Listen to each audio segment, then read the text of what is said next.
This is Kadetay Kambao, and today we're gonna talk about case analysis on the claims of China on the West Philippine Sea. So, China's maritime rights and interest claims in South China Sea comes in three parts. First is a claim to internal waters, territorial sea, and contiguous zone based on sovereignty over the South China Sea islands. Second, a claim to an exclusive economic zone and a continental shelf based on sovereignty over the South China Sea islands. Third is a claim based on the concept of historic rights in the South China Sea. So as you can see, here is the territorial claim of China on South China Sea or West Philippine Sea here. So, but first, what is the ruling about owning a territorial water? So, the UNCLOS, or the United Nations Convention on the Law of the Sea, lays down a comprehensive regime of law and order in the world's ocean and seas, establishing rules. So here's the first rule is the low water mark on the beach following the curvature of the coast.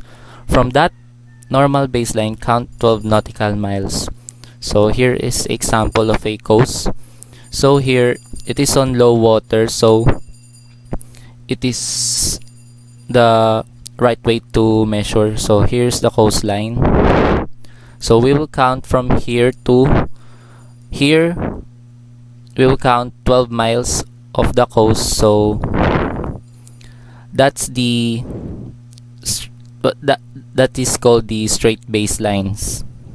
So anything within the 12 nautical miles area is, for example, it is a Philippine territory, which means that anyone or anything within that zone is subject to Philippine law. So what you did, like for example, if you bump fishing there, then you will face consequences of the Philippine law.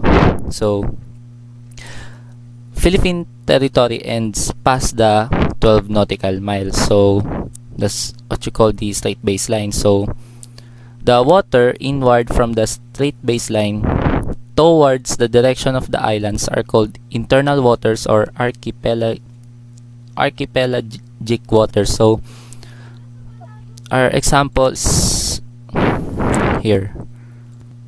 As you can see, we are a archipelago island. So here is the what you call the archipelagic waters, the waters coming inward into the islands of the Philippines there.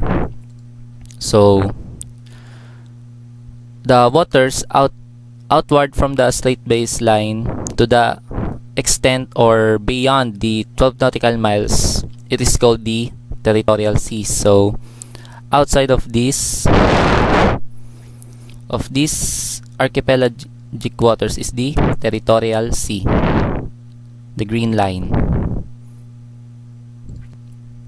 So international law in the 1982 UNCLOS also provided additional maritime spaces, which states that a state can exercise jurisdiction over for certain specific purposes. So 12 nautical mile from the edge of the territorial sea is the area known as the contiguous zone. Within it, the Philippine laws are applied and enforced with regards to fiscal, immigration, sanitary, and custom matters. So here is an example of contiguous zone. Beyond this territorial water is the contiguous zone. So it is still in the jurisdiction of the Philippines. So anything that you do against the law, you will face the consequences of the Philippine law. So furthermore, within the 12 nautical miles from the baseline is the exclusive economic zone or patrimonial sea. And beyond that, with a maximum distance of 350 nautical miles, is called a continental shelf. So it is a shelf break, rather. It is a drop point. It is a drop-off point which descends toward the deep ocean floor. So anything that lies between the lies under the shelf break is exclusively belong to the Philippines. So here's an example. Here is the exclusive economic zone, this line. So the extended shelf break shelf break is this one, because it also lies with the exclusive economic zone. So the minerals there, all deposits, still ours.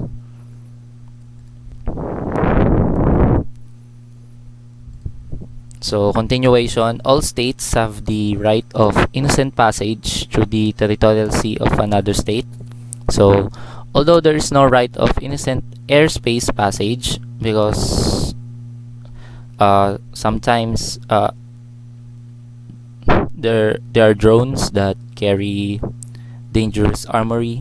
They can easily drop off if they intend to start a war between other countries. So innocent passage is considered moving through the territorial sea in a way that it is not prejudicial to the security of the coastal state, including any stopping and anchoring necessary to ordinary navigation. So innocent passage implies two important limits to the power of coastal state jurisdiction in territorial sea. So the first is the obligation not to hamper, deny, or impair the right of innocent passage, and the second is the recognition of innocent passage even in the case of vessel source pollution, as long as the pollution is not willful and serious, as long as it is contained. So with notice, innocent passage may be suspended in specified areas of the territorial sea for security reasons. So even warships are to be accorded in innocent passage, but submarines must remain on the surface.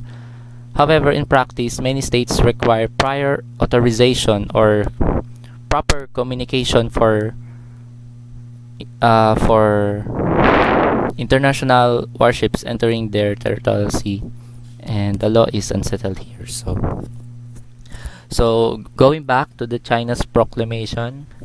So here, based on China's proclamations and conduct in the South China Sea, does not consider or recognize the waters beyond their 12 nautical miles of the various South China Sea to form part of its territorial sea. So here's an example, the Nanhai Zhudao or Hainan Island. So here, they do not recognize this as their part of their territorial sea, because China claims roughly 90% of the sea, which encompasses an area of around 3.5 million square kilometers or 1.4 million square miles. So here it is, their claim to internal waters. So second one, a claim to exclusive economic zone and a continental shelf. So China does not distinguish between an island, a rock, or a low tide elevation in South China Sea, nor does it specify the geographic extent of its EEZ or CS entitlement.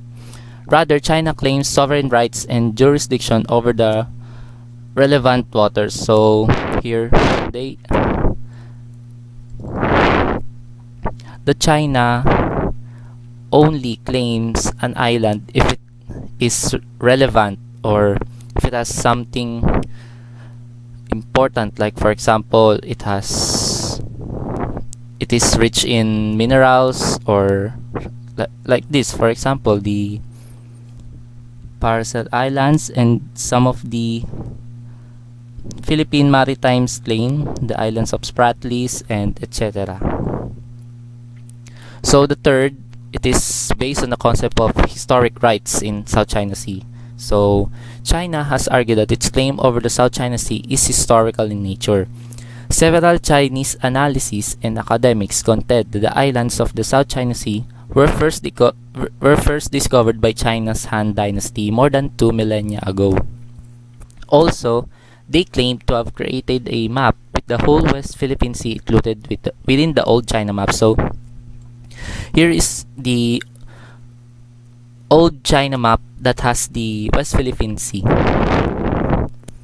So they claim that in historical claim that they own the the West Philippine Sea because it is in their ancient old map, and also they were the first to discover it. So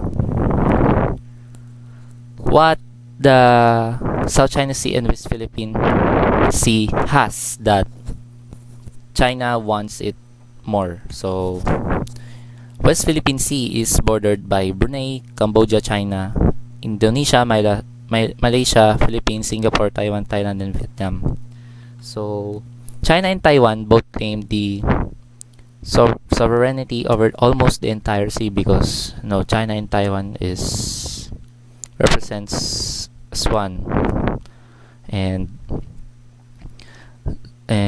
the Philippines calls the section of this sea is in the exclusive economic zone and continental shelf of the West Philippine Sea. So West Philippine Sea possess abundant marine life and untapped rich natural resources such as huge deposits of oil and natural gas. So China wants this untapped natural rich resources for their own good. So also it is a crucial strategic location for both China's maritime and aerial military might and fishing for China. So China wants the West Philippine Sea so bad because of the Chinese dream. So their president has a desire for control of these waters because of the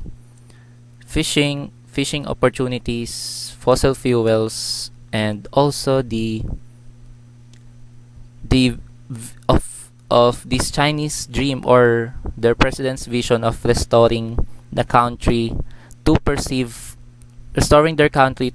past glory and securing his political legitimacy. So it is all about their tyranny. That's what you call it. And also they did damage some of these beautiful coral reefs on the West Philippine Sea because of their runways and military camps on there. So apart from destroying fish and breeding grounds and smothering marine life with sediment, the experts say that Beijing's action contravene international law. So